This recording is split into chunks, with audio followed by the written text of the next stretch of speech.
Olá! Hoje a gente vai mergulhar de cabeça num sentimento que, olha, acho que todo mundo conhece bem: a ansiedade. Mas a gente vai olhar para ela de um jeito um pouco diferente, sabe?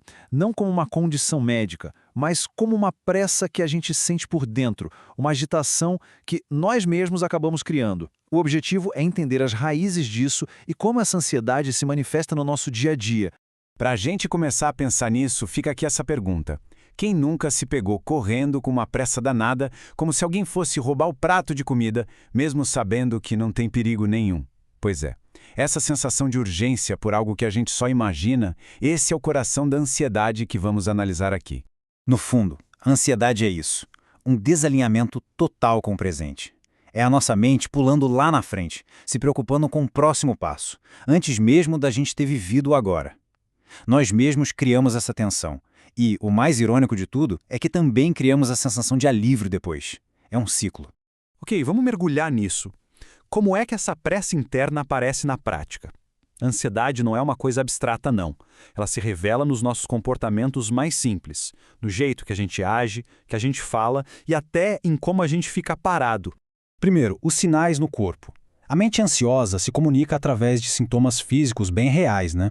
Palpitação, aquela dor nas costas, tensão nos ombros, respiração curta, suor, insônia, aperto no peito.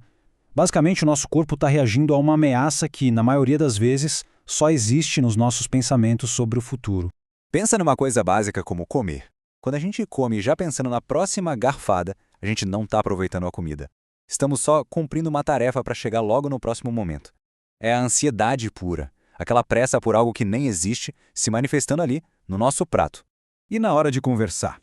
A ansiedade aparece como uma necessidade de falar tudo de uma vez. Sabe quando alguém conta uma coisa e isso desperta uma memória na gente? A gente fica ansioso para interromper, para contar nossa própria história, para mostrar que a gente se identifica, que a gente é igual.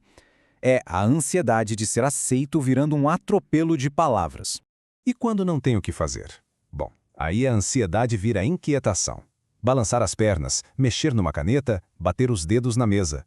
Tudo isso, no fundo, é um processo de fuga. Uma fuga do presente. É uma dificuldade enorme de simplesmente ficar quieto e conviver consigo mesmo. Certo, já vimos os sintomas. Mas por quê? Por que a gente se agarra tanto a esse estado de preocupação? Vamos agora investigar os medos que se escondem por trás de cada manifestação de ansiedade. Aqui está a grande ilusão. A gente acredita que se pensar em tudo que pode dar errado, de alguma forma a gente vai estar no controle.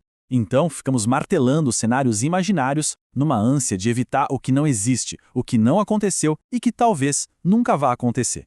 É uma tentativa de controlar a vida através do pensamento. E aqui a gente entra numa confusão muito, mas muito comum. A gente associa a preocupação com responsabilidade. A gente pensa, poxa, que pai não se preocupa com dinheiro? Que mãe não se preocupa com os filhos? Mas calma lá. Uma coisa é agir de forma responsável no presente. Outra, bem diferente, é ficar paralisado pelo medo de um futuro que ainda nem chegou. Agora, vamos para outro grande motor da ansiedade, as nossas expectativas. E não é só sobre o futuro, não. É sobre as outras pessoas e sobre como a vida deveria ser. Essa frase é poderosa, né? E bem direta. Quando a gente cria uma expectativa, a gente está basicamente dizendo que o presente não é bom o suficiente. Estamos projetando uma felicidade lá no futuro e, com isso, gerando uma ansiedade enorme para que esse futuro chegue logo. É uma fuga do aqui e agora. E essa fuga da realidade leva a gente para um ciclo bem específico. Primeiro, a pessoa se coloca como herói, se preocupando demais, se sacrificando. Depois, cria a expectativa de ser reconhecida por todo esse esforço. Como esse reconhecimento quase nunca vem do jeito que a gente idealizou, a frustração bate. E aí, por fim, o herói se transforma em vítima, se sentindo injustiçado. Então, o ponto central é este. A frustração é quase inevitável porque ninguém tem a obrigação de realizar as nossas fantasias. A gente projeta nos outros a responsabilidade pela nossa felicidade. E quando eles agem como eles mesmos e não como a gente idealizou, a gente se declara decepcionado. A fonte do sofrimento, no fim das contas, somos nós. Bom, depois de entender os sinais e as raízes da ansiedade, para onde a gente vai? A fonte dessa análise nos aponta uma direção bem clara. A solução não está em controlar o futuro, mas em habitar o presente. A proposta é uma ação consciente e até simples. No momento em que a gente percebe a agitação interna crescendo, a mente começando a correr para o futuro, a gente deve parar, respirar, relaxar, tentar impedir que a ansiedade se instale de vez.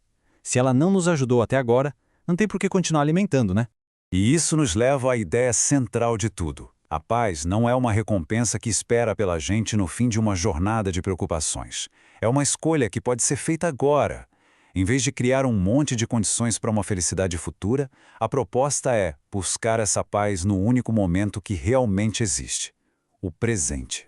E para a gente terminar, fica essa pergunta para reflexão. Toda a nossa pressa, toda a nossa ansiedade é uma busca por algo que está no próximo passo, na próxima conquista, no dia de amanhã. Mas e se a tranquilidade que a gente tanto busca não estiver lá na frente, mas aqui mesmo, neste exato passo que estamos dando agora?